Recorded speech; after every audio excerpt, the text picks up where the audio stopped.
Olá, alunos, tudo bem com vocês? Sou a professora Kelly O'Hara, sou enfermeira, sou professora conteudista da nossa disciplina de Anatomia e Fisiologia Humana 2. Hoje a nossa videoaula será dedicada ao tema sobre o sistema circulatório, sangue e vasos sanguíneos. O nosso tópico será o nosso tópico 1.3, sobre o coração. Essa videoaula vai ser dedicada a aspectos anatômicos e fisiológicos que estão relacionados apenas ao nosso órgão vital, o coração, certo? Então, o coração, ele vai servir como uma bomba fisiológica, certo? Que ele tem como função bombear continuamente o sangue através dos vasos sanguíneos.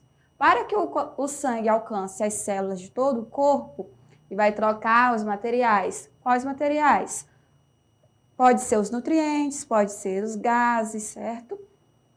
Ele vai precisar ser bombeado continuamente. Quem vai bombear vai ser o coração, certo? Quando o coração faz a sístole, quando ele contrai e vai enviar o sangue ao longo dos vasos sanguíneos do corpo para que haja as trocas de materiais. O coração ele vai se contrair cerca de 100 mil vezes ao dia, o que perfaz aproximadamente 35 milhões de contrações ao ano. Então, desde que a gente está no útero materno, que o feto está sendo formado, o coração ele já vai começar a bater. Ele vai bater até o fim da nossa vida, certo? Ao ano, nós vamos ter 35 milhões de contrações. Imagine, esse é um número muito alto, que não dá para a gente simplesmente contar. O nosso coração ele tem a característica de ter uma contração involuntária. A gente não precisa pensar para que o coração bata, para que ele faça a contração. É através de comandos do nosso sistema nervoso central que vai fazer com que ele bata indefinitivamente até o nosso óbito, até o fim da vida. Cerca de 2,5 bilhões de vezes ao longo de um período médio de vida. O período médio de vida vai variar ali entre 60 anos e 70 anos, certo? Quando nós fazemos todos os cálculos, até o final da vida de um indivíduo, o coração bateu cerca de 2,5 bilhões de vezes. O coração ele vai ser considerado como o centro do sistema circulatório. Ele é um órgão muscular oco que atua como uma bomba contrátil propulsora. O que isso significa? Através da contratilidade, através da contração, quando as células do músculo cardíaco vão realizar a contração, esse músculo vai contrair e vai enviar o sangue, vai fazer uma propulsão daquele conteúdo que está dentro dos átrios, dos ventrículos, que são as partes ocas do coração, que vão se encher de sangue, certo? O peso médio, ele vai variar bastante, não é? As mulheres, como geralmente as mulheres, elas são menores, têm corpo e o peso menor, o coração pode ter cerca de 250 gramas. Já nos homens, pode ter até 300 gramas, podendo variar de acordo com a frequência da prática de atividade física do indivíduo. Atletas de alto rendimento, que eles têm um costume de treinar até o seu limite todos os dias, eles vão ter um coração que ele vai ser mais espesso, a camada muscular, que ele trabalha mais, ele vai estar acostumado a estar sempre num patamar de esforço, certo? Então, pode ser que a camada muscular seja mais espessa, o coração pode pesar um pouco mais, certo? Dependendo também de algumas doenças, algumas cardiopatias, o coração também pode aumentar de tamanho, certo? O coração, ele vai ter 3 camadas que vão fazer a parte, certo, da musculatura deste órgão. Nós temos o epicárdio, que ele vai ser a camada mais externa, camada de revestimento deste órgão, certo? Ele faz a delimitação ali do nosso músculo cardíaco. Então, epicárdio, que ele vai se relacionado, né, vai estar diretamente falando do coração, sempre que estamos falando de cardíaca, certo? Coração, vai ser a camada mais externa do epicárdio. Nós temos o miocárdio. Quando nós temos esse prefixo mio, sempre estamos falando de músculo, dos miócitos, das células musculares. Então, o miocárdio ele vai ser a camada média, camada do meio, ela vai ser essa camada mais espessa. E ali nós temos músculo estriado cardíaco. Qual é a característica do músculo estriado cardíaco? Ele tem uma característica de ter contratilidade e autorritmicidade. O que isso significa? Que ele, através de impulsos elétricos, ele vai sempre estar fazendo essa contratilidade naquele determinado período de tempo. Ele tem o próprio ritmo para que ele vai bater através dos neurotransmissores que vão comandar para aumentar a frequência cardíaca, diminuir a frequência cardíaca, certo? Através da contratilidade muscular da camada miocárdio, certo? Músculo estriado, porque o músculo que ele tem estriações que podem ser percebidas no microscópio. Quando formos observar microscopicamente, vai ter essas linhas mais escuras, que podem ser chamadas das estriações. Nós temos também o endocárdio. O endocárdio vai ser o revestimento interno das camadas, né? Das 4 câmaras do coração, os átrios e os ventrículos direitos e esquerdos. O endocárdio vai ser essa camada que vai estar revestindo, certo? Então, lembrando, as 3 camadas, endocárdio, miocárdio e epicárdio. Na morfologia interna, como a gente já falou um pouquinho, vamos ter 4 câmaras, certo? Sendo 2 superiores e menores e as 2 inferiores. As 2 superiores serão os átrios, o átrio direito e átrio esquerdo. E esses átrios, quando nós vamos perceber pela vista, também podemos estar identificando as aurículas direita e esquerda. O que pode ser as aurículas? As portas de entrada dos átrios, certo? Elas vão ter uma expansão que vai estar ali de forma na vista externa, anatomia externa do coração, certo? Os átrios direito e esquerdo são anatomia interna. Quando temos a saída deles, a entrada, ali pode ser as aurículas direita e esquerda. Os vasos sanguíneos de grande calibre, que vão estar relacionados diretamente com a base do coração, são responsáveis pela saída e chegada do sangue. Gente, quando nós formos falar de coração, a parte do ápice é a parte de baixo, é a parte que tem um formato mais cuneiforme.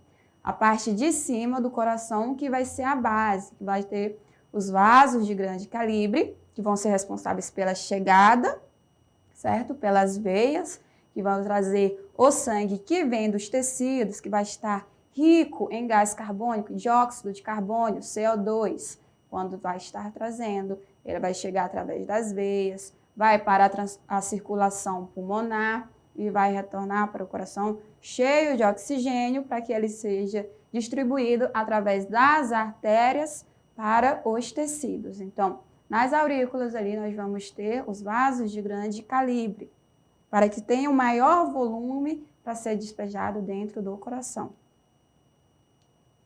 No átrio direito, nós vamos ter a veia cava superior e inferior, que vai trazer o sangue de todo o corpo. A veia cava superior vai ser responsável por trazer o sangue que vem da parte superior do corpo, cheio de dióxido de carbono, e a veia cava inferior traz a parte inferior do corpo. No ventrículo direito, nós vamos ter o tronco pulmonar, que vai levar o sangue para os pulmões. Então, quando ele manda para os pulmões, lá na camada dos pulmões, que vai fazer a troca do dióxido para oxigênio, certo? Aí já vamos ter um sangue arterial rico em oxigênio.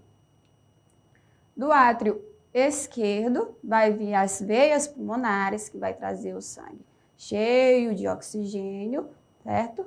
Sangue dos pulmões no sentido do coração. Quando nós falamos dessa circulação entre coração e pulmões, nós estamos falando da circulação menor circulação, certo? Que ela vai ser essa parte que vamos fazer a troca pulmonar de gases. No ventrículo esquerdo, nós vamos ter a artéria aorta, que ela vai ser responsável para levar o sangue do coração para todo o corpo. Então, ele vem da veia do tronco pulmonar, pelo ventrículo esquerdo, certo? Desculpa, pelo átrio esquerdo, ele entrou no coração, e do átrio esquerdo ele vai para o ventrículo esquerdo, do ventrículo esquerdo ele vai ser bombeado para a artéria aorta, que vai fazer as divisões e vai levar este sangue, que está rico em oxigênio, para todos os tecidos do corpo, conforme ela vai se dividindo nos outros vasos. As artérias são os vasos mais calibrosos, que são responsáveis por levar. Depois das artérias, elas vão se dividindo em artérias de menores calibres. Nós vamos ter as arteríolas. Das arteríolas, nós vamos para os capilares, certo? O capilar é o menor vaso, é onde vai ocorrer a troca de gases e nutrientes entre o tecido e o sangue, certo? Dos capilares, eles vão formar as vênulas, que vão já retornar. As vênulas formam as veias, até chegar nas veias de maior calibre, para retornar este sangue ao coração. O tronco pulmonar e a aorta são artérias que vão ter válvulas semilunares após a sua saída do coração para impedir o refluxo de sangue nas diástoles ventriculares.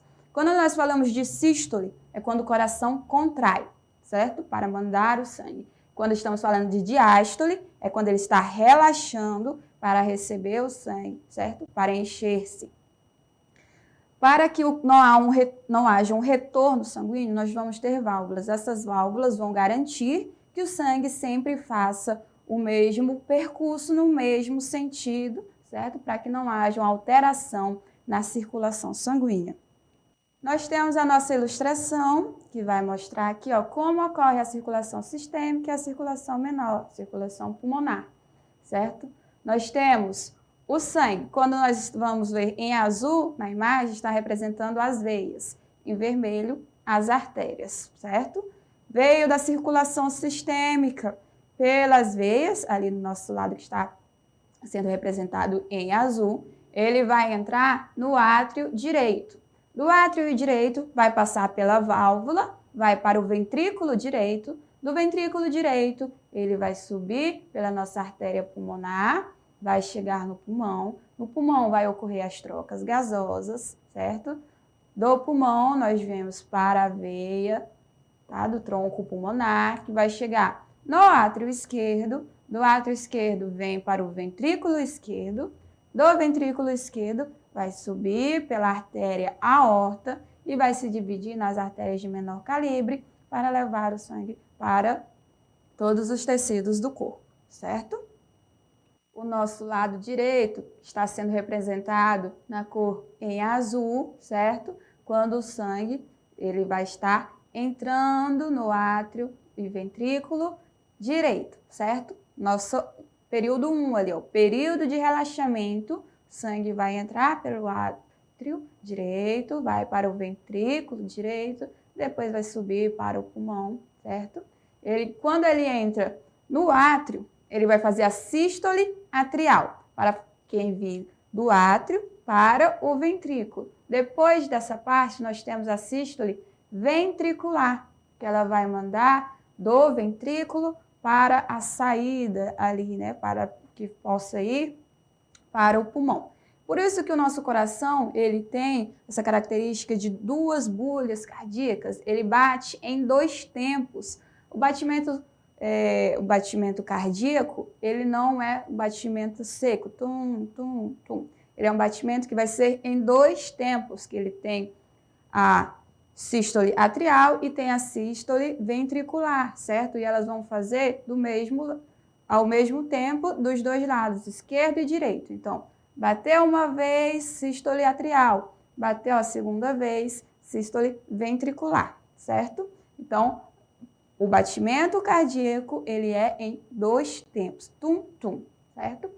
E como estamos falando de diástole, quando vocês vão se perceber, falando disso novamente, que nós vamos aferir pressão arterial. Na pressão arterial, na PA, nós temos 2 valores, certo? O primeiro valor é a pressão arterial sistólica, certo? Quando o coração contrai. E o segundo valor é a pressão arterial diastólica, quando o coração relaxa. Então, lembrem disso aí. Aqui nós temos uma vista do tórax, da caixa torácica, essa ilustração para vermos quando está a posição anatômica do coração. Ele vai ficar entre os dois pulmões, certo? Com o ápice levemente voltado para o lado esquerdo, por isso que o coração está mais do lado esquerdo do que para o lado direito. O ápice é a parte de baixo, lembrem, certo? E ele vai ter essa característica de estar protegido, tanto pelos pulmões, certo? Anteriormente vai estar protegido pelo externo, que é esse nosso osso plano, que no externo vai haver a conexão entre as costelas para fechar a caixa torácica, anteriormente pelo externo e as costelas, posteriormente costelas e coluna cervical, vai fechar toda a nossa estrutura, fechando ali a nossa caixa torácica para que possa fazer uma proteção dos nossos órgãos vitais, certo? Que são mais importantes para a manutenção da vida. Nós temos esses três órgãos principais: coração, os pulmões e o cérebro, certo? Uma vista anterior do coração, que ele é parcialmente seccionado. Parcialmente porque ele não foi seccionado de cima a baixo, desde a parte superior até a parte inferior. Nós temos uma secção ali parcial da parte mais anterior do coração, para que a gente possa identificar o tronco braquioencefálico, veia cava superior, veia pulmonar direita, nós temos lá a subclávia também, o arco da aorta. Essa nossa imagem é como um coração real, certo? De um ser humano, de um indivíduo, a sua imagem. Ela vai ter essa foto mesmo, certo? Então, nós podemos identificar a válvula atrioventricular, as cordas, tendinhas, o músculo, a camada muscular, ventrículo direito, o septo interventricular. Esse septo interventricular vai ser a divisão entre os dois ventrículos. Nós temos o ventrículo esquerdo, a aurícula esquerda. Olha lá, quando a gente vai ver na imagem, como é a saída do átrio, vai ser a aurícula.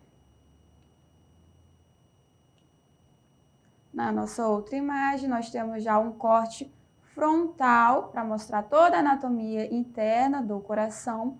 Essas partes brancas, que parecem umas redinhas, que vocês podem ver na imagem, elas são as válvulas cardíacas, certo? Que falamos para impedir o retorno sanguíneo, o refluxo do sangue, para que ele sempre siga no mesmo sentido. Temos a válvula atrioventricular direita e a válvula atrioventricular esquerda. Podemos lá também identificar os átrios e os ventrículos e as outras estruturas que estão relacionadas. Espero que todos tenham gostado da nossa aula. Nós estamos agora falando do sistema circulatório, nosso primeiro tema. Espero que todos estejam se dedicando aos estudos e até a próxima videoaula.